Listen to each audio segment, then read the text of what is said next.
ডেকে নেব কবি তপতী চট্টোপাধ্যায়। আমার কবিতার নাম স্মৃতি মেদুর বসন্ত। ক্রমে একা থাকা শিখে যাচ্ছি, ক্রমে একা থাকা শিখে যাচ্ছি।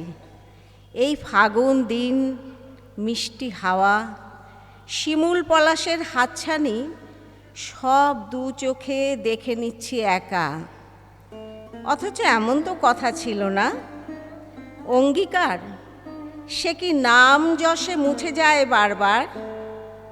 হাতে হাত রাখা চৈত্রের অচিন স্টেশনে ঘর পালানো বাউল সুর উদাসী, রঙের পরতে পরতে মিশে যাওয়া সাঁওতালি উঠোন জোড়া আলপনা, অথবা সোনাঝুরির শুকনো পাতার শব্দ।